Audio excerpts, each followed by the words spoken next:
Selamat datang di Buin Islami. Mari kita simak video dari Ustadz Habib Novel tentang Jangan Suka Mengeluh. Semoga kajian ini membuka mata hati Anda. Selamat menyaksikan. Terima kasih yang menonton. Saya doakan masuk surga dan banyak rezekinya. Dari Sayyidina Abu Hurairah radhiyallahu anhu, Baginda Muhammad SAW bersabda, Allah Azza wa Jalla berkata. Jadi hadis itu ada dua. Hadis yang merupakan ucapan, ketetapan, ataupun perbuatan Nabi Muhammad SAW. Ada juga hadis yang sebetulnya itu ucapannya Allah Ta'ala. Ya, ucapannya Allah Ta'ala. Tetapi bukan Al-Quran. Yang Rasul menyampaikan langsung kepada kita, ini Allah yang berkata gitu. Walaupun sejatinya semua ucapan Nabi SAW adalah ucapannya Allah. Kenapa? Wa ma yantiqu 'anil hawa. Karena baginda Muhammad SAW dalam Al-Quran dikatakan tidak pernah berbicara dari hawa nafsunya. Melainkan semua yang diucapkan Nabi, wahyun yuha. Adalah wahyu dari Allah Subhanahu wa ta'ala. Maka hadis yang sebetulnya ucapannya Allah tapi disampaikan Nabi SAW itu disebut hadis qudsi. Nah, ini termasuk hadis qudsi yang diriwayatkan oleh Imam Muslim. Yaqulullah Azza wa Jal. Allah Azza wa Jal berkata, Ana 'inda dhanni 'abdi bi. Aku sesuai prasangka hambaku. Prakata hadisnya seperti ini. Ini penting untuk kita rasakan dulu biar kita bisa paham keseluruhan hadis. Aku sesuai prasangka hambaku terhadap diriku, kata Allah. Nah, sekarang kita mau memprasangkai Allah apa? Ya sesuai kenyataannya saja.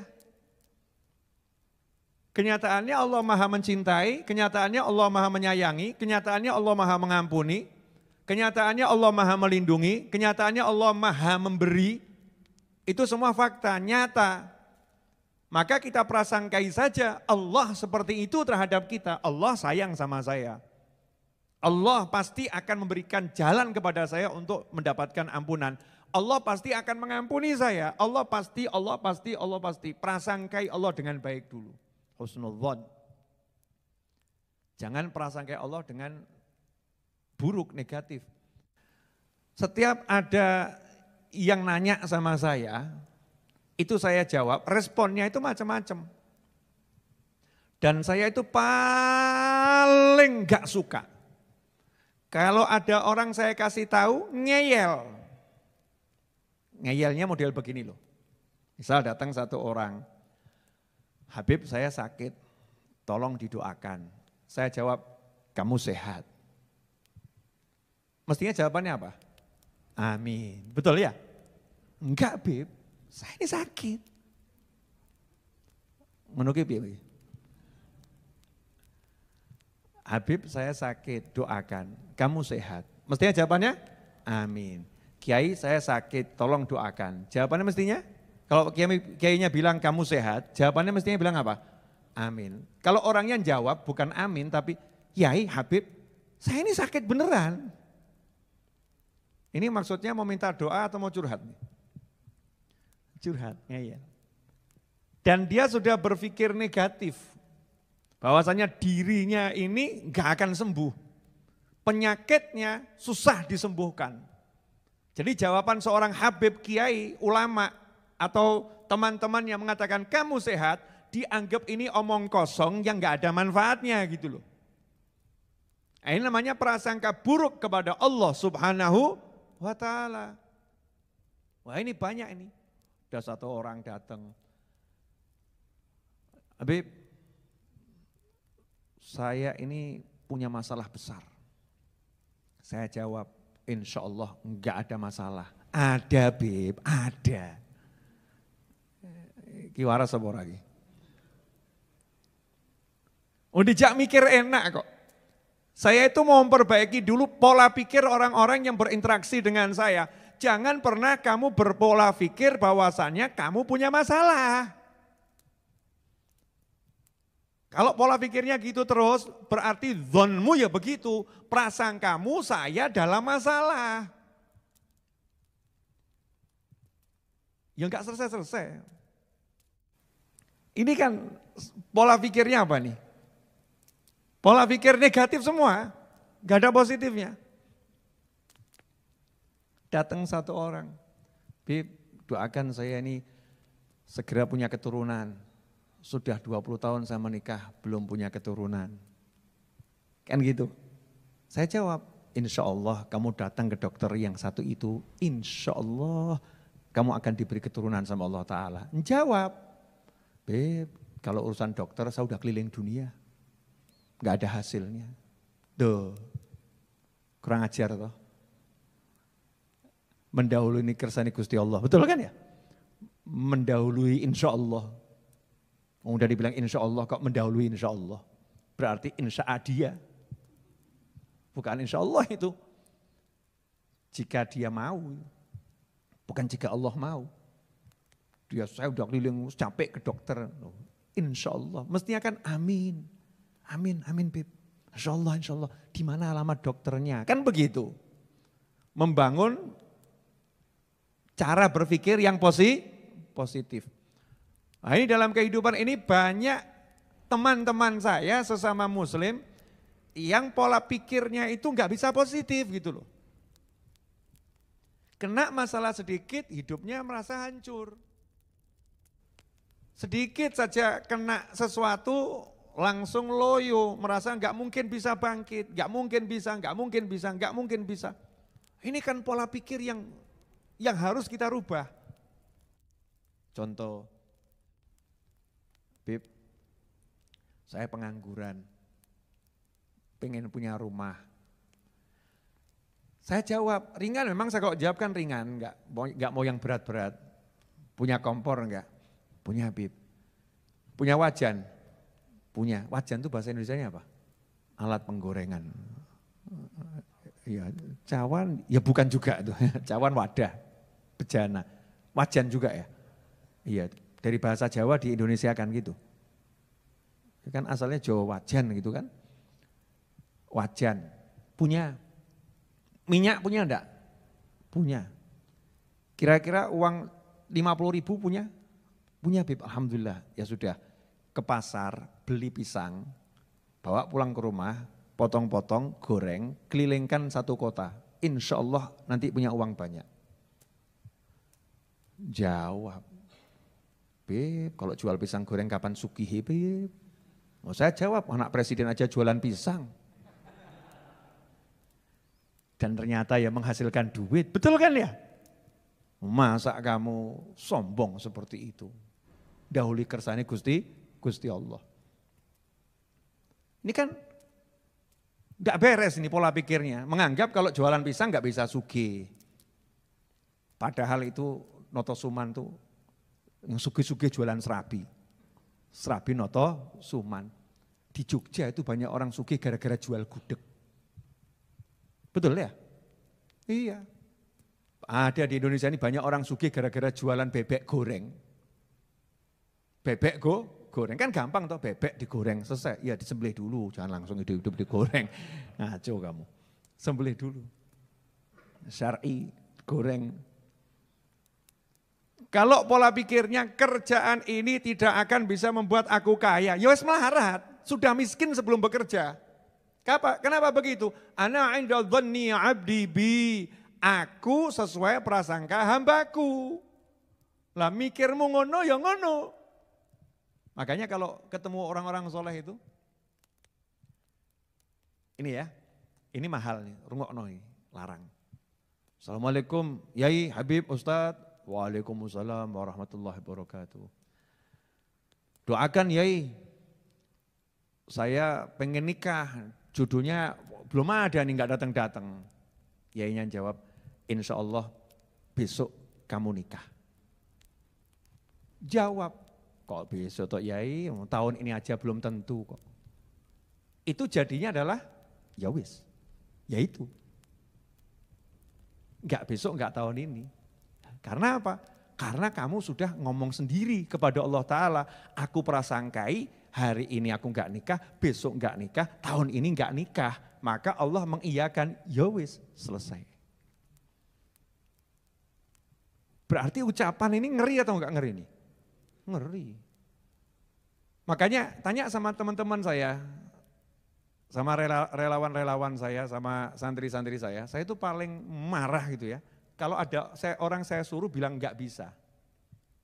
Oh tajak gelut itu. Ya gelut dalam tanda kutip, ya orang gelut tenan mesti kalah aku tua kok ya.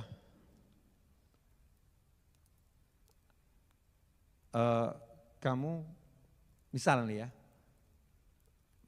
beli tiket,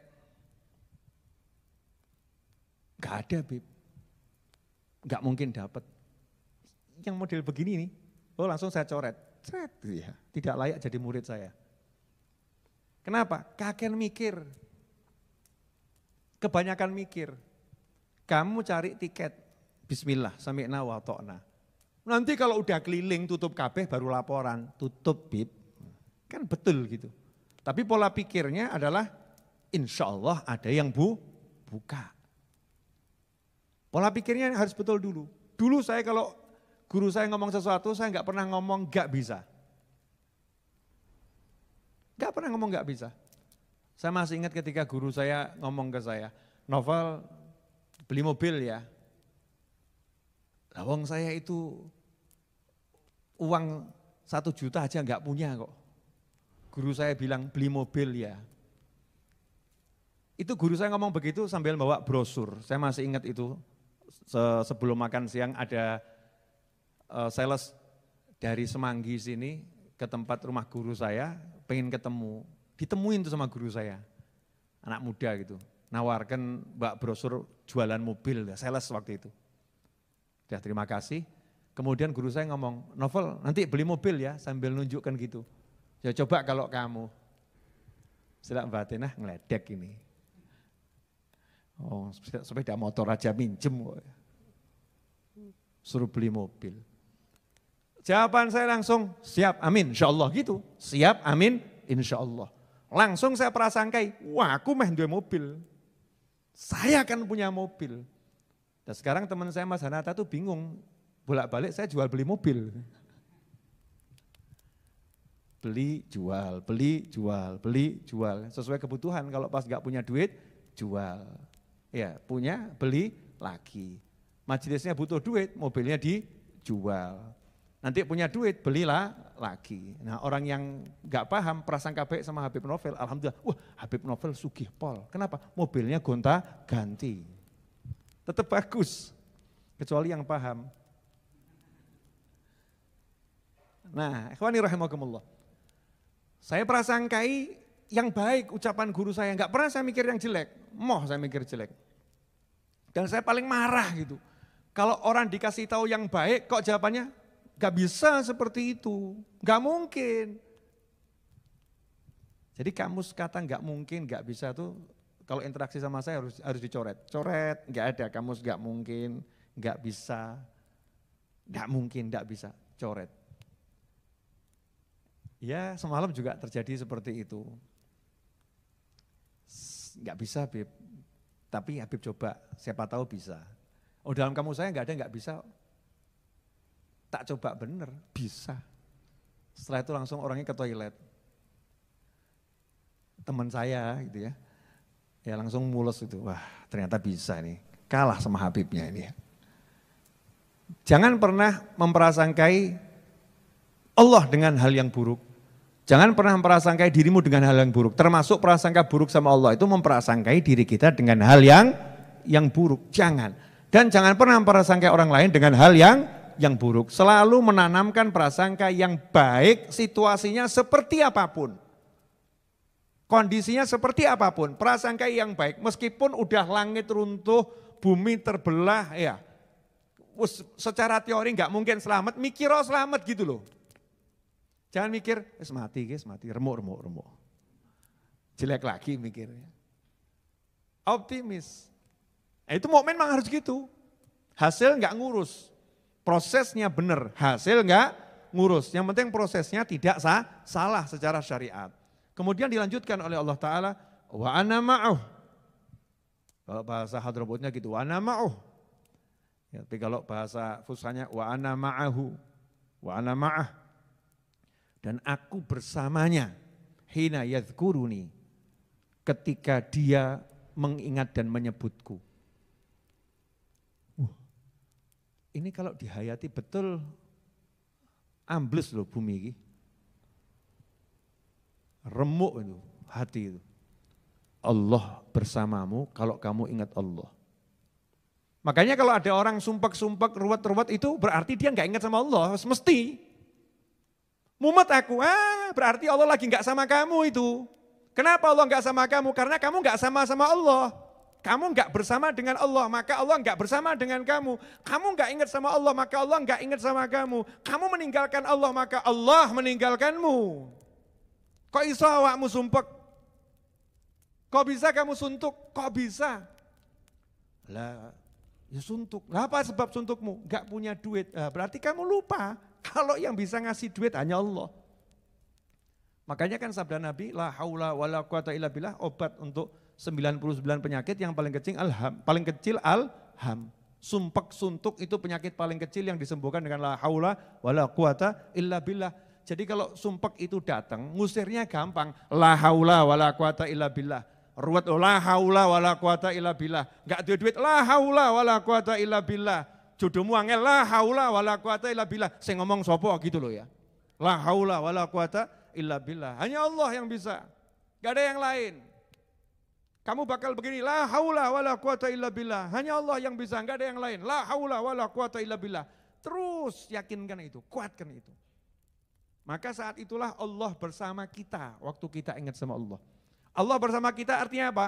Malaikat-malaikatnya Allah bersama kita. Junudullah. Ya, junudullah itu bersama kita.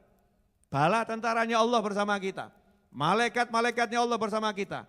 Malaikat akan mendoakan, sumpekmu hilang, sumpekmu hilang. Masya Allah, kepala kita tiba-tiba dikasih berbagai macam ide lewat lintasan-lintasan bisikan-bisikan positif dari malaikat. Begitu ruwet urusan rezeki, la haula wala quwata illa billah, la haula wala quwata illa billah. Mulailah Allah kirimkan, Allah bersamanya, maka Allah kirimkan bala tentaranya, malaikat pun mendampingi, malaikat memberikan segala macam ide. Berbuatlah ini, bekerjalah ini, lakukan ini. Nimbulkan optimis, gampang ki urusan duit beres. Bala tentara Allah bersama kita. Rahmatnya Allah, hati dibuat adem. Rahmatnya Allah turun. Allah kasih nur cahaya di hati kita, gelapnya nyingkir, tenang. Nah kenapa bisa tenang, bisa enggak ruwet, bisa enggak mumet? Karena Allah bersamanya. Allah bersamanya apa artinya? Di antaranya dikasih rahmat, dikasih sakinah, ya ketenangan hati, dikasih cahaya sehingga bisa melihat dengan jelas. Dikasih malaikat yang mengelilingi, malaikat yang melindungi, malaikat yang menolong. Ya tenang. Seperti Nabi Ibrahim alaihissalam mau dilempar ke api Namrud. Nabi Ibrahim gak pernah lupa mau dilempar ke api Namrud. Ya malaikatnya yang sibuk, malaikatnya Allah sibuk. Satu demi satu malaikat itu berbondong-bondong datang. Sendiko dawuh, mau diperintah apa siap, saya malaikat pembawa angin. Saya mau kirim angin biar apinya padam, enggak usah. Malaikat membawa hujan, saya diperintah Allah untuk membantu kamu. Saya siap ngirim hujan ke sini biar padam apinya, enggak usah. Makasih, enggak usah, makasih. Sampai pimpinannya semua malaikat, malaikat Jibril alaihissalam turun tangan. Ini kan menarik sekali. Siapa ingat Allah, maka Allah bersamanya. Makanya kalau kamu lihat ada orang yang bersama Allah, kamu gak usah pusing. Tenang, tenang. Urusannya pasti dibereskan sama Allah subhanahu wa ta'ala. Urusannya pasti diselesaikan oleh Allah subhanahu wa ta'ala. Tapi yo ewangono. Jangan kamu lihat ada orang soleh, sakit, butuh biaya ke rumah sakit, ya duitmu banyak, terus kamu jawab, oh dia orang soleh, tenang-tenang, nanti kan dapat rezeki, tapi orang mbak ewangi. Beliau akan dapat rezeki, beliau akan diselesaikan masalahnya oleh Allah Ta'ala, yang rugi kamu, kok enggak jadi bagian dari bala tentaranya Allah. Enggak jadi bagian dari yang digunakan oleh Allah Ta'ala untuk menolong hamba-hambanya, kan rugi kita. Tapi kalau kita dipakai sama Allah Ta'ala untuk menolong hamba-hambanya, berarti kita orang pilihannya Allah Subhanahu wa Ta'ala. Wa ana ma'ahu hina yadhkuruni in dzakarani fi nafsih dzakartuhu fi nafsi. Kalau dia itu ingat saya sendirian dalam hatinya, gak ada orang yang tahu, gak di hadapan orang banyak. Kata Allah, aku juga akan ingat dia di dalam diriku. Loh, diingat sama Allah loh, diingat.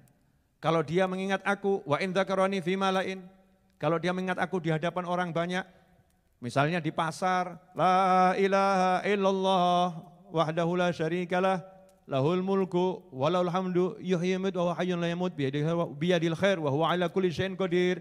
Dia baca 3 kali dengan suara keras. Kan di hadapan orang banyak, zikir bil jahar.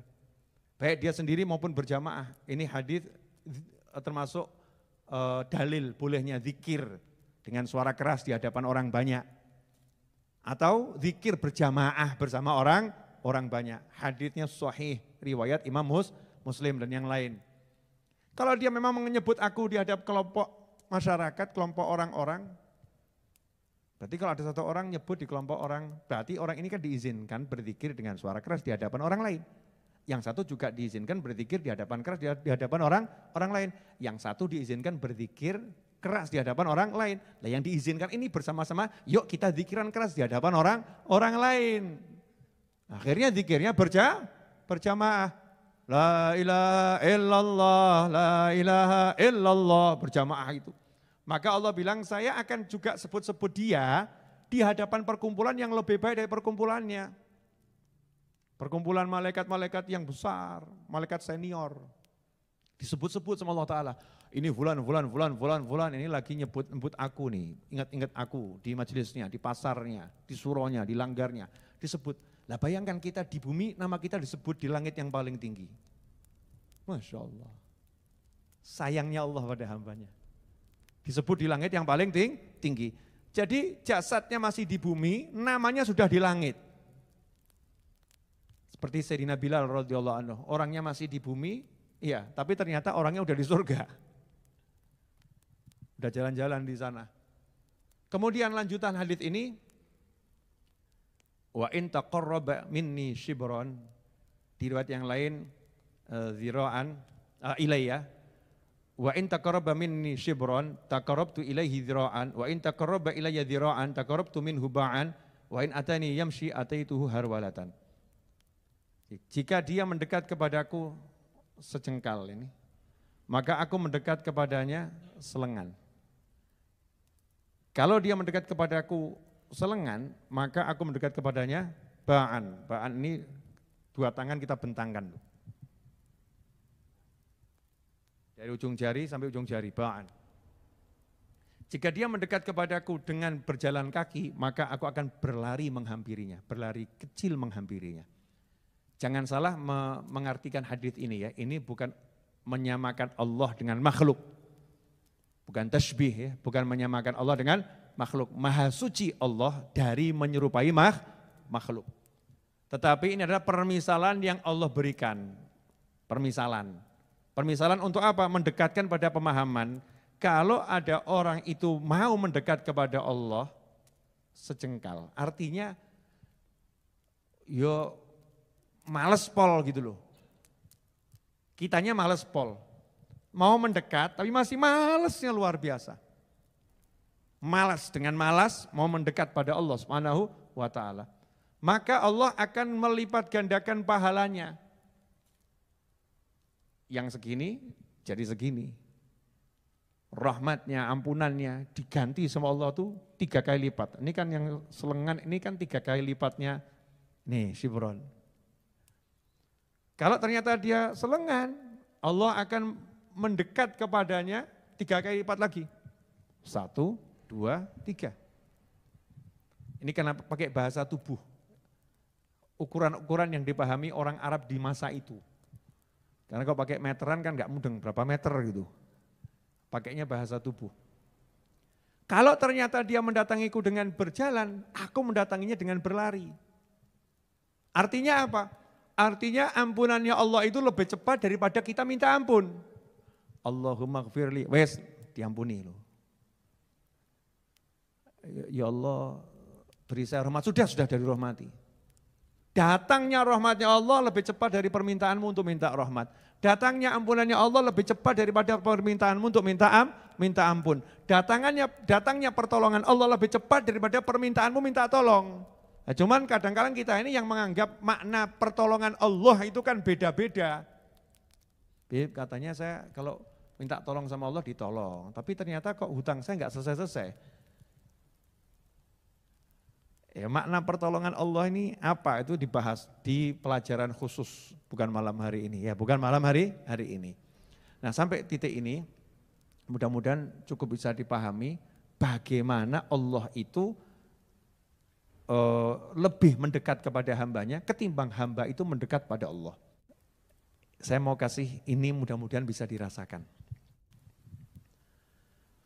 Kalau ada pekerja pengangguran,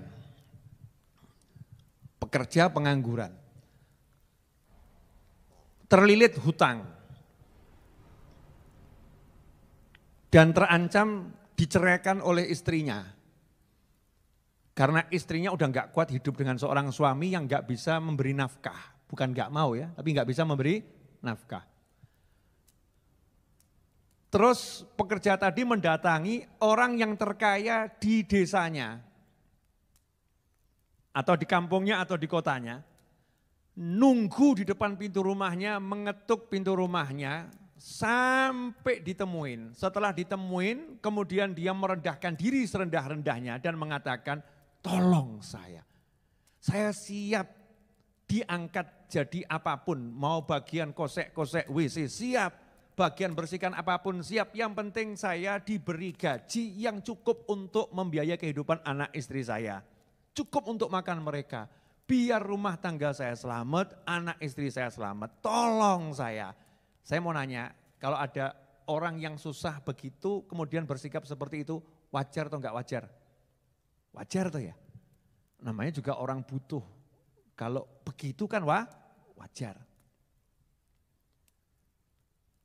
Tapi kalau kondisinya dibalik, ada orang yang kaya raya, gak butuh duit, gak butuh apa-apa, dia yang punya semuanya.